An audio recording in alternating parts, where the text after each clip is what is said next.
કરીશું આપણે 10 સેકન્ડ. હા. Okay. Shall we start? Yes.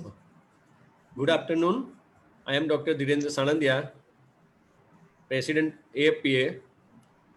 Welcome you all for live Facebook webinar.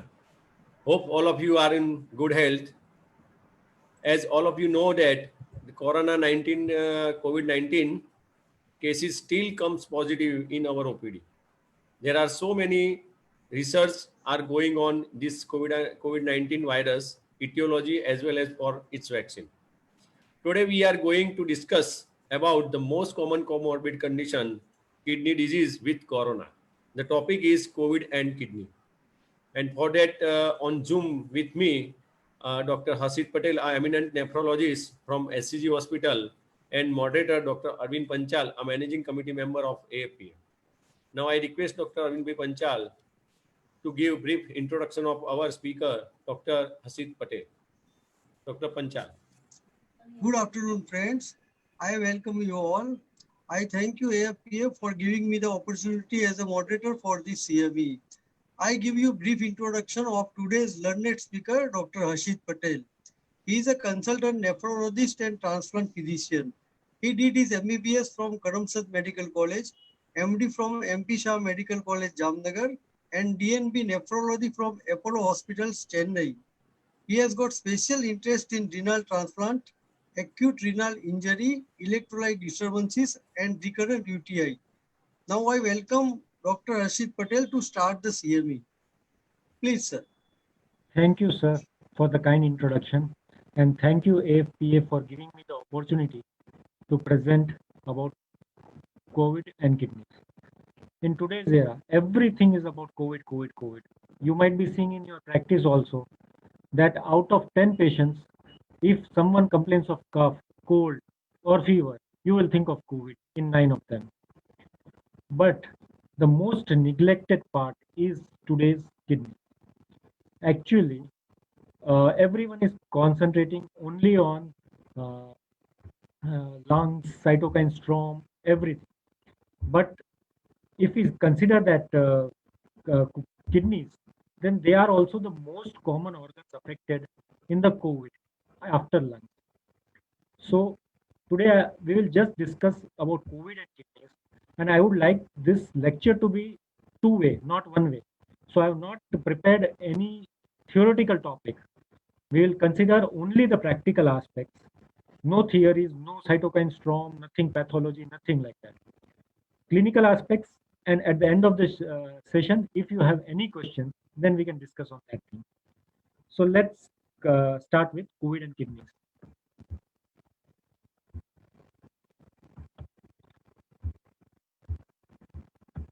Now the points to be covered is the causes of AKI in COVID, CKD predisposition, vulnerability of kidney population, precautions to be taken in kidney patients, and at present, what are the treatment options available for corona? What is their impact on kidneys, and whether any dose modification is required or not. Now coming to the causes of AKI in COVID. Now patients who are having COVID, they might be having comorbidities itself. They might be hypertensive, they might be diabetic, they might be having heart disease, they might be hypothyroid. So this comorbidity itself predisposes to acute kidney injury. Second thing, first time detection. Patient might be coming to you in follow-up, but never complained anything of kidney related. And last 1 year or 2 years, he might have lost to follow-up. And this, due to corona, he comes to your OPD, you do the routine test, and first time you find that creatinine is elevated or urine is showing some abnormality. So we consider as AKI, but it might be an underlying CKD, which might be detected first time. Now, all of you know about the COVID, that the main entry receptor of COVID is ACE2 receptors. Now, these ACE2 receptors are also there in proximal tubules of the kidney. So, coronavirus goes to the proximal tubule, binds with ACE2 receptor and causes the proximal tubular necrosis. And because of that, you can find RTA also in COVID, you can find ATN also in COVID, and you can find AIN also in COVID.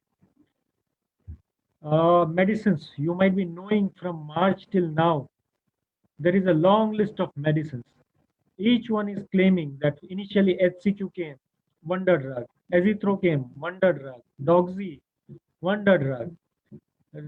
Recently, rosuvastatin, fenofibrates. Every company is trying to promote their medications as protective against COVID. And because of this use, the major metabolites which are excreted in the kidneys can cause acute interstitial nephritis or kidney injury. So the medications which are used in COVID treatment can also cause an acute kidney injury. The fourth and important thing is diarrhea. COVID can bind with mucosal in the small intestine and large intestine and can cause florid watery diarrhea, which are not responsive to any medications. Metrogyl, Sporolac, anything you take, prebiotics, probiotics, antibiotics, they are not responsive. So that diarrhea can cause pre-renal acute kidney injury. And last and most important is you might be knowing that corona can cause cardiac dysfunction, impaired ejection fraction, and this can itself leads to cardiorenal syndromes in the COVID. So in short, whatever we have discussed just now, that SARS-CoV can cause hypovolemia because of fever, insensible losses, and diarrhea, can cause prerenal azotemia. ACE2 receptors with cytokine release, interleukins, interferons can cause circulatory collapse and ATN. In addition, like chikungunya, dengue, any viral infection, it can cause myositis and rhabdomyolysis. And because of this rhabdomyolysis, there can be a myoglobin cast nephropathy. Because of COVID as pathophysiology, we all know that it causes a DIC like picture. So there might be microangiopathy and it can cause thrombotic angiopathy in the kidneys. Lately, APOL1 risk variant, that is a one gene, specific gene, which is most commonly found in white populations. This can act as a receptor for COVID entry and it can cause collapse in glomerulopathy. Few of the cases of concentric, membranous, and minimal change have also been described, and also few cases of drug-induced interstitial nephritis, as well as when no cause is found, patient has biopsied after 1 month of non-recovery, and they found that patient is having acute interstitial nephritis, which has been attributed to COVID. Now, this is the incidence of AKI in patient hospitalized with COVID. This is the Western data. Frankly speaking, we don't have at present an Indian data which can truly represent our scenario. In Western data, out of total 2,000 admissions, 37% of the patients had AKI, acute kidney injury. This is a relatively high number, but in this we should consider that the Western population is obese. Western population were more sick compared to the Indian population. So in India, we might not find this much high incidence of acute kidney injury, but we should be watchful of the same. So in this study, there was done in 13 hospitals of New York, and around 5,500 patients were enrolled, and it was a retrospective study. Out of that, once we classify stage 1, stage 2, and stage 3, stage 1 kidney dysfunction, which is a mild kidney dysfunction, was found in around 50% of the cases out of this 37%. Stage 2 was found in 22% and stage 3 was found in 31%. The most common risk factors for predisposition to acute kidney injury are old age, hypertension, diabetes mellitus, baseline cardiovascular disease, if patient was on inotropes, and if there was a need for mechanical ventilation. Out of that, the patient who were still admitted was 39%, and after discharge also, if AKI persisted, was then in 26%, and 35% died because of AKI and COVID. This is a really high number, and that's why we should be worried about AKI in corona. If the creatinine is elevated in a corona patient, you have a 30% high risk of mortality, then you don't have a kidney dysfunction. Now, why kidney populations are vulnerable to corona? First of all, there is an impaired immunity because of CKD, underlying diabetic disease or other disease. The patient is having impaired immunity, and that can be considered as a boon also, and that can be considered as a curse also. Because of impaired immunity, they have a higher chance of developing corona. But impaired immunity protects them against the cytokine storm. So the CKD population are not having severe cytokine storms, which are seen in normal population. Second thing, our kidney patients have frequent hospital visits for symptoms like fluid overload, pedal edema, uncontrolled blood pressure, hypoglycemia. All these things are frequent. So they have a more visits, hospital visits, which predisposes them to corona. If our patients are on dialysis, then at least twice a week or thrice a week, they have to come for a dialysis. And that predisposes them to getting the risk of corona infection. The other thing is, as we already discussed, the ACE2 receptors are there in kidney, in the proximal tubule. That ACE2 receptors in the kidney sometimes acts as a reservoir. So the patients who are having persistent positivity of COVID, patient might be cured, he might be asymptomatic, off oxygen. But if you do his RT-PCR, he continuously turns out to be positive, though the cycle threshold will be less. So sometimes in liver and kidney, that might act as a reservoir where small amount of virus can be continuously emitted. And we don't know. We are still learning in the learning phase. So probably like typhoid, that we have a chronic carrier state. We in the future we might also find that corona might have a chronic carrier state also. The other most important thing is whenever there is a metabolic acidosis or respiratory acidosis, the lung and the kidney compensates. But in corona, the lung function is impaired. As a result, the compensation capacity of metabolic acidosis of the lung is reduced, and that predisposes to acidosis. What are the precautions to be taken in kidney patients? You have to avoid frequent visit to hospital. So if possible, do a video consultation or a teleconsultation and manage the patient. Dialysis patient cannot be managed at home, so they have to come to a dialysis unit. If someone is newly initiated on dialysis, then explain them the possibility of peritoneal dialysis, which can be done at home, which is a costlier option, but it can be done at home. So hospital visits are minimized.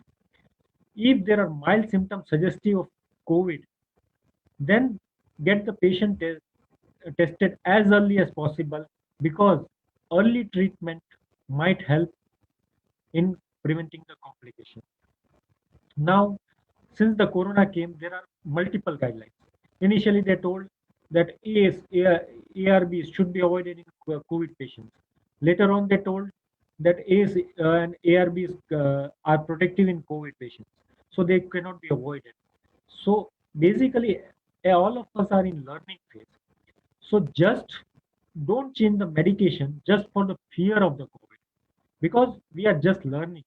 But yes, I will tell you one thing, that if a patient has COVID, he has a borderline blood pressure around 110 or 120, and if he's on ACE inhibitor or ARB, then avoid ACE ARBs and shift them to calcium channel blocker. The only reason for shifting is that with such a low blood pressure, he can anytime go in hypotension, and that can predispose to acute kidney injury. And later on, it will be difficult to differentiate whether it's ACE-ARB induced acute kidney injury or that hypotension has caused ATM. And if a kidney patient or a patient with diabetes or blood pressure is detected to have COVID, get a baseline kidney function test, including urea, creatinine, electrolytes, calcium, phosphorus, and urine routine. Calcium phosphorus is also important because whatever our personal experience is there, that in corona patient we generally find hypocalcemia. So the patient is having hypocalcemia, might be having VPCs and all these things, which we can avoid if we check electrolytes. Now, what are the outcomes of end-stage kidney disease hospitalized with COVID patients who are kidney failure patients? End-stage kidney disease, that is, who are on dialysis. They studied in this population and they have an in-hospital death rate odds ratio of 1.4 times. That means out 40% more mortality compared to the patient who doesn't have a kidney disease. If a patient has a kidney disease, he has 40% more risk of dying because of COVID rather than non-kidney disease. The chance of getting on mechanical ventilation is not very much high, but definitely there is an increased hospital stay in patients who have a kidney disease and a COVID. Now, if we consider the patient selection, that normal patients who are not on maintenance hemodialysis, who doesn't have renal transplant, the normal patients who have 42.6% comorbidities like BP, diabetes, cardiac failure, which is same like our population, Indian population, like 50% of them who are having corona will be having diabetes, blood pressure, heart problem, or thyroid, anything. Out of that, 14% only had elevated creatinine. So if you check only creatinine, you are just going to find out only 14% of patients. If you check urea along with that, another 13% will be included. If you calculate EGFR, which is not reliable because in acute kidney injury, there is no calculator which can calculate the EGFR properly. But with MDRD or other formulas, if you calculate, then 13.1% of COVID population had EGFR less than 60. The most important finding is if the patient has normal creatinine, he is pouring out urine. Urine is white. He doesn't have any previous symptoms. No diabetes, nothing. Most of us don't do urine routine. But in corona, 43% of the patient had proteinuria and 26% of patient had hematuria. So a COVID patient with normal creatinine, you should also get a urine routine check because they might be harboring proteinuria and hematuria, and that might indicate that the patient is having a COVID-induced acute kidney injury. Now, if you consider this slide, it's very small number, but it's proteinuria, hematuria, elevated burn, elevated creatinine, and acute kidney injury, 1, 2, 3 stage. If you consider all these things, the all dots are of more than one. So anything, whether you have proteinuria, hematuria, acute kidney injury, elevated creatinine, you have a more risk of in-hospital death. Now coming to the treatment aspects, whatever present treatment which is approved for COVID will concentrate on that. If you consider HCQS, which is now not recommended now, either for prophylaxis or treatment. But if we consider previously, then HCQS doesn't require any renal dose adjustment, and it doesn't cause any renal toxicity. So you can safely use HCQS in kidney patients. Azithromycin, it has a very long half-life. So even if you give just for 3 days in kidney patients, the levels of azithromycin can be detected up to 20 days post third day. So if you are using azithromycin in COVID patients, just give it for 3 days if they have an abnormal kidney function. Ivermectin, majorly it is metabolized in liver, so no renal dose adjustment is required.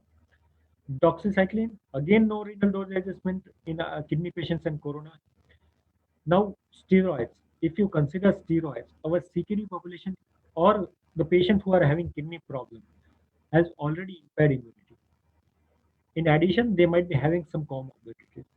So if you are giving steroids, give with the caution of secondary infection. Before giving steroid, always check CRP or procalcitonin. And after 7th day, you have to check the patient's procalcitonin. If procalcitonin is going on the higher side, shift them to higher antibiotics, shift them to antifungals. With kidney and corona, you cannot take risk of sepsis. The other most commonly used treatment is unfractionated heparin, dalteparin, enoxaparin. Dalteparin, enoxaparin requires dose adjustment. Dalteparin can be given up to 2,500 or maximum 5,000. Enoxaparin 0.4 microgram. Both of this activity cannot be measured routinely in our India, because for the activity of this you have to measure factor 10A activity, which is not easily available and which is costly. So in kidney patients who are having impaired renal function, you can go for unfractionated heparin. Give unfractionated heparin and maintain APTT target between 60 to 80. Tocilizumab, now I think majorly is not used, but it also doesn't require any dose adjustment, but you have to be cautious for secondary infections. Remdesivir, the trials mention that it cannot be used below 30 GFR. So the problem with our kidney patients is that most of them will be having less than 30 GFR. Now, anecdotally, we have used remdesivir in patients who are having less than 30 GFR in acute kidney injury also, as well as in CKD population also. The only option why remdesivir was excluded from the trial was that diluent. There are two types of remdesivir available. One is powdered form and one is solution. The solution contains cyclodextrin. So cyclodextrin is excreted through the kidney, and when kidney's function is impaired, it is not excreted and it can get accumulated and cause liver toxicity. So they have excluded the patient who are having less than 30 GFR. But the patient who are on dialysis, they can easily excrete cyclodextrin in the dialysis. So in that patients and those who are not in dialysis, we have modified our own protocols. Frankly speaking, not scientifically proven, no trials we have to support our evidence, but we have used in kidney patients, and we have not found any side effect of using remdesivir when GFR is also less than 30. Favipiravir, definitely they have recommended in mild and moderate cases, but as a clinician, you might be knowing that it doesn't have major beneficial effects, and they have avoided use in less than 30 GFR. So when the drug is not proven to be that much effective, why I will risk my patients to that thing? So favipiravir I have not used in patients who are having a kidney problem. The only other thing related to kidney is that once you give favipiravir, you should be watchful for the uric acid levels. Favipiravir can cause hyperuricemia. So if uric acid levels are elevated, either you should stop it or add febuxostat or allopurinol. Now, all of you might be knowing about cytokine storm. Cytokine storm, tocilizumab was promoted for cytokine storm, that it prevents the cytokine storm. There are extracorporeal therapies also in our kidney dialysis patients. Few filters are available, which are very costly, around 80,000 to 1 lakh rupees filter. They can remove all the cytokines. The only problem with tocilizumab was it was specifically targeting IL-6, whereas these filters can remove all type of cytokines and help in cytokine storm. The only two disadvantages, it's too much costly. Filters are too much costly. The second thing is beneficial effect we don't. Other thing, who are the patient who are our kidney patients or who are having an acute kidney injury, they might have an acute renal shutdown and they might be needing for the renal replacement therapy in form of dialysis. Now, once the renal shutdown happens, generally what is the status of the patient which we have seen is patient is on ventilator or they might be on inotropes. And with that, we have to start the dialysis. And believe me, respiratory acidosis patient who are on inotropes or mechanically ventilated, even if we start SLED therapies, they don't tolerate well. So COVID patients don't tolerate dialysis very well. There are chances that there might be hypotension, there might be increase of inotropes with dialysis. So certain things are there like CRRT. They are very much better tolerated than regular dialysis. The only two issues are it's too much costly, 30,000 per day therapy. And second thing is that CRRT machines are limited. So we cannot recommend that thing in each and every patient. So the only viable option is once the patient goes on single inotropes, if there is urine output less than 40 ml per hour for more than 10 hours and it's not responding to diuretics, consider early initiation of dialysis rather than waiting for the 2 inotropes and then starting the dialysis. If in corona patients who are not catheterized, do a regular weight checkup, do a 6-hourly urine output measurement. At least 1 ml per kg per hour urine output is essential for any patients who is sick. If you find less than that urine output and if patient is getting breathless or pedal edema is developing, then give either Ditor or Lasix infusion. And if it's not effective, then immediately consider early initiation of dialysis. As I have already told that regular monitoring of calcium and phosphorus level is essential in COVID because we don't know what endocrine disturbance it causes and we are still in learning phase. And urine routine has to be done compulsorily at the baseline in each and every corona patient because subtle microscopic hematuria or proteinuria you might be able to detect. Thank you. This is from my side. Now all of you are free to ask questions.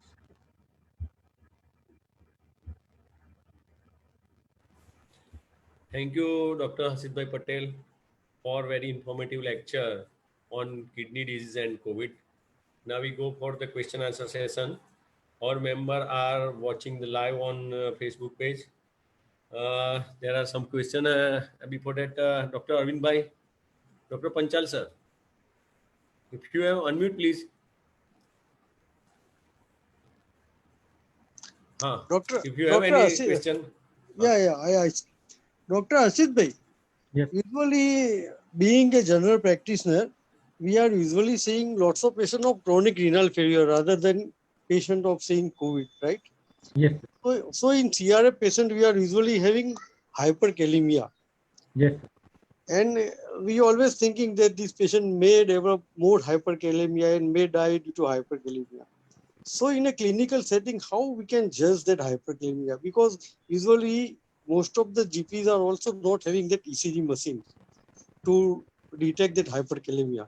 So without aid of pathological investigation in an emergency, please guide us. Sir, first of all, hyperkalemia is very common, as you Yeah. are telling. You might be seeing daily 1 to 2 patients who is having hyperkalemia. Yes, sir. There are multiple factors for hyperkalemia. First Yeah. of all is diet. Yes. Fruit juice, coconut water, dry fruits, salads, all this can cause hyperkalemia. And Yes. especially in this COVID time, people are taking kadas. Yes. So they Yeah, are also prone for hyperkalemia. So any patient who has an impaired kidney function, they are prone for developing hyperkalemia. So first concentrate on educating them that don't take all these things. Right. Yes, sir. Second thing, it might be a lab error also. That generally what happens in potassium is that it has to be taken with a wide bore needle. It has to be processed within 2 hours and the report has to be generated. If the sample is kept in lab for around 5-6 hours, then naturally spurious hyperkalemia can also happen. Yes. Due to hemolysis, yes. Yeah. So that part we have to consider that once we have sent a sample and suppose you have sent in morning 10 o'clock and evening 6 o'clock, lab informs you that your potassium is 6, then we have to consider that is also a possibility. Third thing is medications. Yes. Like patient might be on A's, ARBs, which can cause hyperkalemia. So that has to be taken care of. If patient has a recurrent tendency of developing hyperkalemia, then avoiding that medications might help. Fourth thing in kidney patients might be that they might be having a metabolic acidosis, which might cause hyperkalemia. Right. So addition or a patient of diabetic might be having type 4 renal tubular acidosis. So in such patients, adding a soda bicarbonate Right. as a regular medication might help in controlling the hyperkalemia. So, sir, what is the maximum number of tablets of Sobicis we can give?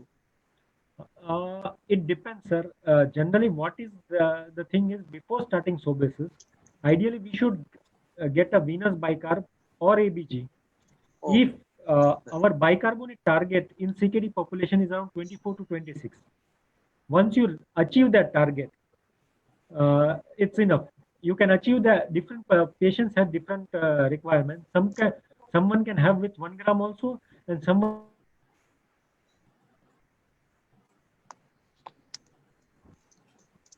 Okay. One question from Dr. Sanjay Bhai. He asking in hyperuricemia or EGFR less than 30, can we use oseltamivir instead of favipiravir? Frankly speaking, oseltamivir has never been tried in COVID patients, and it's Yes. specifically for H1N1. And oseltamivir requires a renal dose modification. Yes. So it's also a nephrotoxic drug. So the things which are not proven, we should not try with such experimental therapy. So rather than all this experimental therapy, the things which are proven, like remdesivir or unfractionated heparin or steroids, that should be tried first rather than oseltamivir. In stool, the COVID virus present in stool, like urine, it is also present in urine. So far, cultures have not proven that thing because they have done an autopsy in US and China. Yes. In the patient who are not having acute kidney injury also, in autopsies they have find that kidneys was having microscopic hemorrhages and tubular necrosis, which are indirect evidence of COVID infection. But they are not able to culture that thing from urine. The only thing is worrisome is that ACE2 receptors are present in proximal tubules in kidney, and we are in learning phase that whether it acts as a reservoir or not, we don't. Yes. Arvind bhai, you have any question? sir, in a treatment of acute hyperkalemia, we were giving insulin and glucose drips. So still that theory is going on today. Definitely, sir. For any acute hyperkalemia, insulin dextrose and calcium gluconate, these are the muscle stabilizing therapy. Yes. So that reduces the chance of cardiac arrhythmias. So that should be tried first. Rest of the things like washing away, giving a diuretic for washing away the potassium in the from in the urine, or giving a potassium binder like sodium polystyrene sulfonate or calcium polystyrene sulfonate. This all can help, but this can take a longer time to action. But for membrane stabilization, we have to consider giving insulin dextrose and calcium gluconate compulsorily. Other things is ethylene nebulizations, which has to be tried. And for washing away the potassium, diuretics and this potassium binders. So what are the units of insulin and glucose concentration? Generally, what we do is that uh, check a baseline sugar of the patient. If patient is diabetic or hypercalcemic, then insulin accordingly. If patient is having normal sugars, then generally we give 100 ml of dextrose 25 with 8 units of human insulin. 8 units. Okay, right, sir. Right. Thank you, sir. Thank you. Sir, CRRT is better than dialysis, as you one slide you have shown. Sid bhai. So what is the full form of CRRT? Sir, it's a continuous renal replacement therapy. Therapy. There is a specialized machine for that thing. Yes, sir. And you don't require a RO water and all this complicated system which are there in dialysis. There are pre-formed solutions which we have to attach with that. There is a circuit with that, and you have to do like regular dialysis we do. The machine does a continuous renal replacement therapy, but this can be initiated in patients who are having hypotension, that whose systolic blood pressure is 80, 90. In such patients also CRRT can be initiated because it replaces a certain amount of fluid and then removes the blood. So there are chances of hypertension getting aggravated are very less. But since the machine is costly. Very few centers will be having. And if we consider, then all all of the Ahmedabad, I think hardly 15-20 machines will be available. Oh, yes. The second thing is the fluids are too much costly. The per day therapy cost 30,000, and which is not affordable. So the only cost effective way is that we do a dialysis, regular dialysis, but initiate early. Don't wait for patient to go on 2 inotropes. With a single inotrope, if urine output less than 40 ml per hour for more than 12 hours, consider initiating dialysis. Yes, sir. Yes, sir. Arvind bhai, you have any question? No, thank you, sir. No, sir. Thank you. So we conclude the session here. Yes. Thank you, Dr. Asit Patel, sir, for spending your valuable time and joining with us. And thank you, Dr. Arvind Panchal, to joining with us as a moderator. Thank And you, sir. thanks to SCG hospital team for arranging such a nice webinar. And thank you all the FPA members who are watching live webinar on GSFPF Facebook. Goodbye and meet you all in the next webinar with new topic on next week. Again, thank you all. Jai FPA. Thank you. Jai Thank you. FPA. Thank you.